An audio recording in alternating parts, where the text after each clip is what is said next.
John here. Something just happened that makes my blood boil, and if you care about the protection of Jordan Love, you need to hear this right now.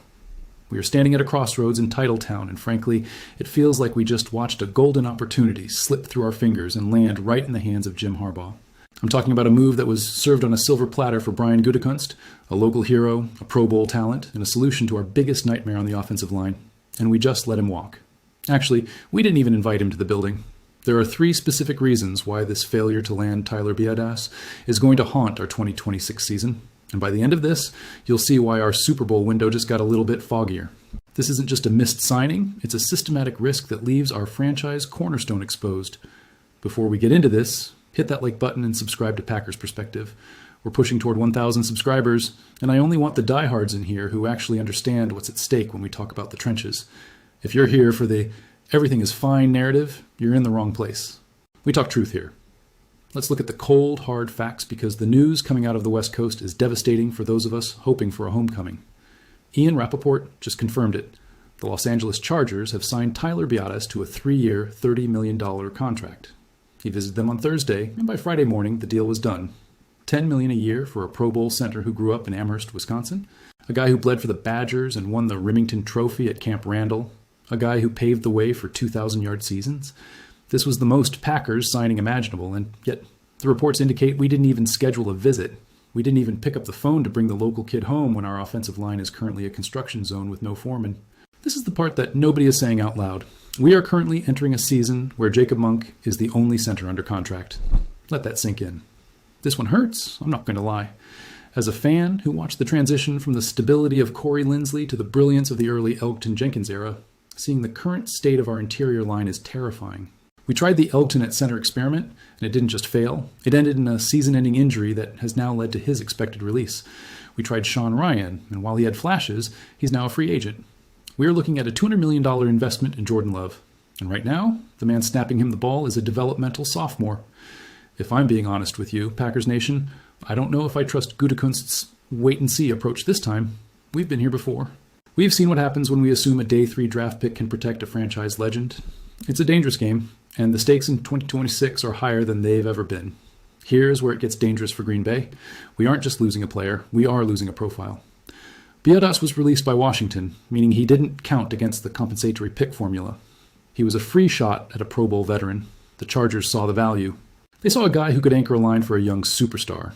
Why didn't we? Was it the knee and ankle injuries that kept him out of the season finale? Maybe.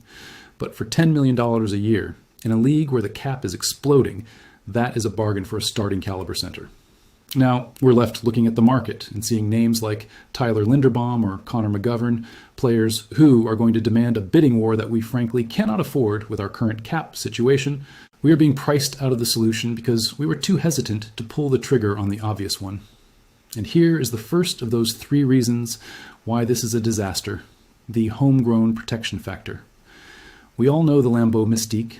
We know that players who grow up in the Wisconsin winters have a different level of buy-in when the playoffs hit in January.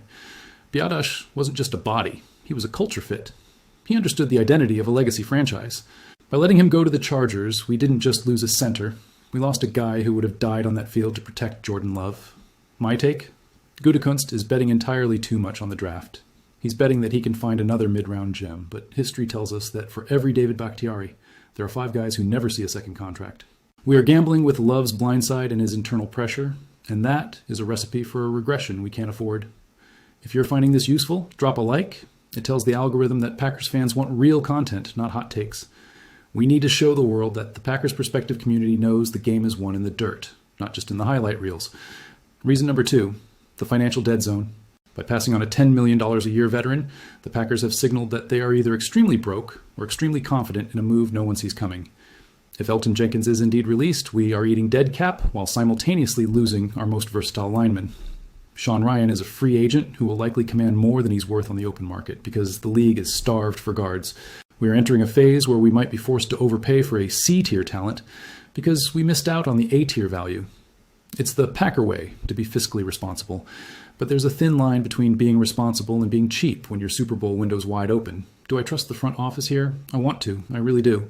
But seeing a Badger go to LA for a manageable contract feels like a slap in the face to the fans who understand our needs. Reason number 3, the Jordan Love factor. This is the most critical point. We saw what happened to other great QBs when the center position became a revolving door. Pressure up the middle is the fastest way to ruin a rhythm passer. Love needs to be able to step up in the pocket. If Jacob Monk isn't ready, or if we're starting a rookie from day 3 of the draft, that pocket is going to collapse from the inside out. We are facing a Detroit Lions front that is only getting more aggressive. We are facing a Vikings defense that loves to bring exotic blitzes right up the A-gap. By not securing a veteran like Biadasz, we are essentially telling Jordan Love, hey, figure it out on the fly.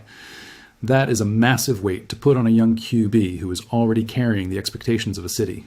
It's vulnerable, it's risky, and quite frankly, it's unnecessary. Let's talk about the 3 scenarios we're facing now. Scenario A, the conservative path. We sign a bridge veteran, someone like a sliding Cade Mays or a veteran on a 1-year prove-it deal, and hope Jacob Monk develops into a star by October. This is the Gutekunst special. It's safe, it's cheap, and it's terrifying because it offers no floor if someone gets hurt. Scenario B, the aggressively risky path. We move heaven and earth to trade up in the draft for a premier center. We spend draft capital. We don't really have to spare to fix a problem we could have fixed with money. Scenario C, the franchise-altering disaster. We do nothing. We go into camp with what we have, the line struggles, Love takes too many hits, and we spend the 2026 season wondering what if, while the Lions run away with the North. I'll be honest with you, Scenario C is the one that keeps me up at night. I've watched enough football to know that when you have a special quarterback, you don't skimp on the interior line. You just don't. The locker room knows it too. These guys talk. They see who is coming in and who is going out.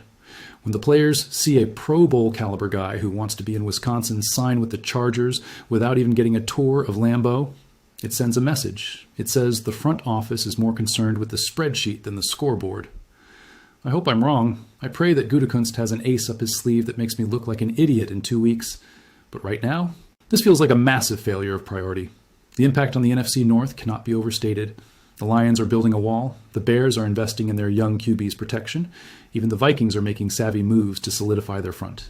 Meanwhile, in Green Bay, we are subtractive. We are losing Jenkins, we are likely losing Ryan, and we just passed on Biadasz. The balance of power in this division is shifted by the trenches. If we can't run the ball because our center is getting pushed 3 yards into the backfield, our play-action game dies. If our play-action game dies, Jordan Love becomes a sitting duck. This is a domino effect that could topple our entire offensive philosophy. Lambeau Field deserves better than a wait-and-see approach at the most important position on the line besides left tackle. We are the Green Bay Packers. We are a legacy franchise. We don't just participate, we dominate. But you can't dominate when you're being outworked in the front office by the Los Angeles Chargers. This move by Harbaugh to snag Biadasz is a clear signal that they are ready to compete now. Are we? Or are we content with just being competitive while our stars' prime years tick away? I want to hear from you, Packers Nation. How are you feeling about the front office's silence on the center position? A, I trust the process. Gutekunst always finds a way in the draft. B, this is a disaster. We are leaving Jordan Love completely exposed. C, it's a gamble, but maybe Biadasz' injuries were a bigger red flag than we know. Drop your letter in the comments. I'll be down there responding to as many as I can because I need to know if I'm the only one losing sleep over this. This is John. Packers Nation, let's go.